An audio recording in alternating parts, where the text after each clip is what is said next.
One question, clearly this bike will be really good for city use. It will be good for newer riders. The friendliness of it seems to be a great place to be with a bike like this. But as you grow up, will it have enough of latitude? Like, let's say if you want to do weekend trips, highway, like, See, a travel a weekend bit. ride, even two up, yes, I think you will manage. Longer tours solo, at the beginning, sure. But these are not motorcycles where you settle down. Okay, so if you're thinking, I'm going to buy this motorcycle and ride it for 10 years, no 160 can do it. 160s can do it if you're an uninterested motorcyclist. An uninterested motorcyclist thinks of it as a tool. I need to get to work. And sometimes you'll get persuaded by your more enthusiastic friends who will say, hey, listen, we are going up to this place for the weekend. We'll have chai there and come back or whatever. Do you want to come? Yes, your motorcycle will do that. If you become serious about motorcycling, to me, you will slowly realize as your friends move up, that 40 bhp is where you are like, I can stay here for a long time. Below that, you're not going to be able to do it. So to me, commuting latitude, yeah, it's infinite. Enthusiast latitude, it will give you enthusiasm at the beginning for sure, but I think in 2, 3, 4 years, depending on your financial situation, you're going to say, okay, I need something more. Okay. And that step, that 30,000 step, the 200 is not a step that you would recommend right now? Not until they update the 200. Because if the 200 starts doing many of these things, then that bike does have headroom. Right? See, think about it like this. This bike's top speed is only 120. And everybody, the last time we said this argument, everybody said, who's doing top speed? No, the idea is not that you're doing the top speed. Idea is what percentage of top speed are you doing out on the highway as you're cruising, right? To me, today, I don't want to buy a bike that has 80 kmph as the sweet spot. I want the latitude to have 100, maybe 120 kmph as the sweet spot, because our speed limits are slowly being revised. And if tomorrow the government were to open a bunch of expressways where the speed limit is 120, you can't sit in the safest place possible, which is the speed limit, where you're not just being overtaken by larger vehicles all the time. For this bike to do it, you will have to accept, the bike will do it. You will have to accept that I'm sitting at the top speed of this motorcycle for this expressway stretch. You will not be willing to do it over and over again. For that, you need to have latitude on the top speed, which is why when you buy a super bike, which has a 300 km/h top speed, when you buy a tourer that does 300 kmph flat out, you're not intending to tour at 300 kmph. You're intending to say, when I sit at 120, let's say you're on an autobahn, I'm sitting at 130.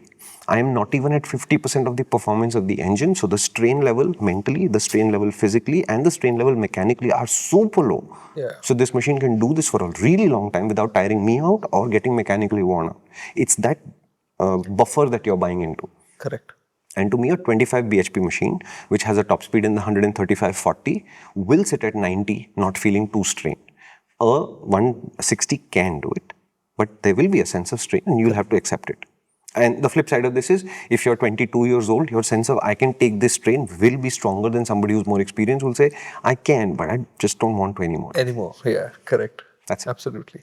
And that's a very valid point. The top speed aspect of things is not from the top speed that you'll do, but the cushion that remains when you're doing regular speeds. Yeah. Because then that sense of strain actually is beautiful when it doesn't have that sense of strain, right? Because then you can do that endlessly. Yeah. To give you a very recent example, and I know that you've heard this over and over on the channel, but it is recent and fresh in my memory. I took my KTM adventure to Chennai. I rode 1400 odd kilometers on day one. My KTM 390 adventure's top speed is probably in the 160s, 70s. I was cruising at 105. And my sense of strain was zero because I was so far away from the performance envelope of the bike. And you're just thinking engine because I'm saying numbers, but it's also the frame. I'm putting half as much load as that suspension was designed to take. I'm braking half as hard as I possibly could. The tires are working half as hard as they're designed to, etc., etc. So the whole machine is just like, we're awake, but we're not working super hard. We're not sweating through this process. And then when you do that for 13, 14 hours in the saddle, your overall sense of I've physically exerted myself is almost at zero. Yeah, beautiful. And this is a great point at which to jump to a set of questions. One of which is from Gorang05. And basically a question that seems to be coming up again from many of the users is, at this price point, should I just go for a 200 instead? Yes. And what kind of a 200 would that be? Look, what you're basically buying, always thinking about it not as a 200 or a 250 or a 160. Think about it as buying latitude for your dream. Okay, let's say I'm a new rider, I'm learning to ride a motorcycle. My first thing to solve is, can I commute on it? And that commute could be to work or college depending on your age. Right? After that, you'll say, can I take a weekend trip on it? And a weekend trip is literally what India Bike Week branded as the chai pakoda ride, where literally you're going out, having a good time, having a cup of tea or breakfast, and then coming back. These are, let's call it 150, 200 kilometer round trips, which again, all motorcycles will do, including a 75cc commuter if you want to. It's not a problem. When you start getting beyond this and say, oh wow, I really enjoyed that. Now, can I go 300 kilometers away, stay the night at a hotel or whatever, and then ride 300 kilometers back, is when that latitude starts to count for itself. Right. To me, the cutoff for a brand new rider to have the maximum power under their belt is about 30 bhp. At about the 30 bhp mark are a series of 250. So to me, if you want to start at the 250cc class, I think you're doing okay. Okay. There are gentle 40 bhp bikes that have arrived on the market too in the meantime. And if you can afford it, Triumph 400 is reasonably gentle. Just remember, when the refinement starts to go away from you as a rider motorcycle, especially as a new rider, you want to say, that's the limit of what I'm willing to experience on this motorcycle. Right. If you think about it like that, the Speed 400, the KTM 390 Adventure X, etc. are also very, very beginner friendly. They don't feel super heavy to ride. They don't feel super unwieldy. They have good, powerful brakes and electronics, and they are soft and gentle at the bottom, but with quite a bit of punch left on top. If you're mature enough to say, I will not try that right now because I'm new, I want to build up to it, they make perfectly good first bikes also. If you do a 40 bhp first bike, of course, a lot of responsibility falls on your shoulders. So in that sense, if you're an enthusiast with dreams and ambitions, should you be considering a 160 at all? No, don't do it. Okay. And but at this price range, is there a 200? Look, 1.8 is a very expensive bike in India today because the 400s have come down. So the NS 400Z is 43 bhp and it's exactly this ex-showroom price. Yeah. So there will be latitude here for you to grow, and by 2.4 lakh rupees, there's a bunch of 400s in there. Okay. And all the 250s. So the speed is also in this? Speed is 2.35 or 2.4, so something like this. That so in that band is a whole bunch of really good motorcycles. Okay. And to me, you want more power. You always want more power because it gives you the latitude to sit at half that power at your normal operating speed or below that. Especially if you're a new rider. You want it unchallenging at the beginning because it gets busy really quickly, and that's when you start making mistakes. So, is there any reason why a super mature and calm person could not take the 390 Duke as their first bike? There isn't. But when the Duke 390 puts stuff at you at pace, it is coming at you so quickly that you need the skill to be able to say, that's useless information, that I need to focus on, this needs to be prioritized, and that's my escape route. And that time becomes compressed. What we are learning as we ride motorcycles more is how to uncompress the time and prioritize what needs to be taken account of and then reacted to. What?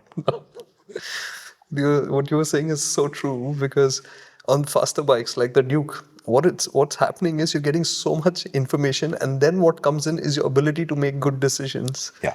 And to be able to, and this is all a matter of experience, knowing which information to ignore and which ones to act on. Correct. Right? Yeah. If, for example, there are two hazards you're perceiving, one is a lamppost and one is a cow, I would just totally start ignoring the lamppost because I know that thing will not move.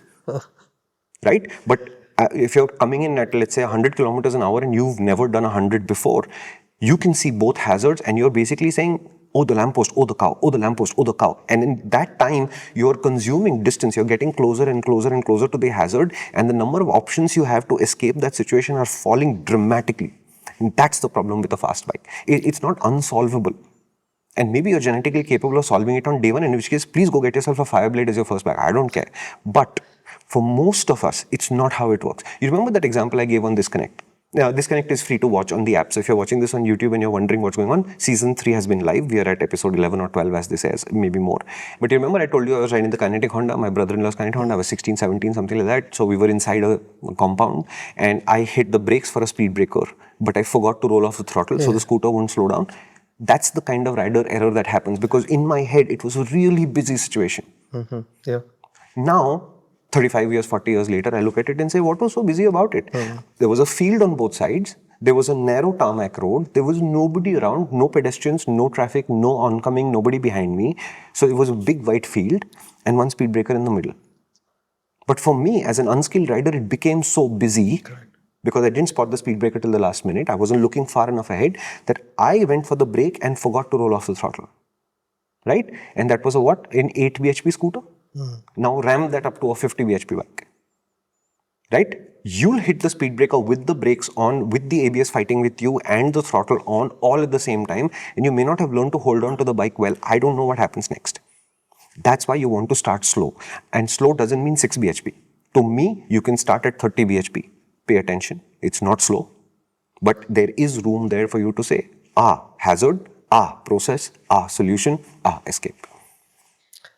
Okay. This clip is actually from a much longer video, which is on our main channel, which is called MotorInc. Why don't you visit us there? This idea in more detail over there with my great friend Karthikeya Singhi. You like him, right?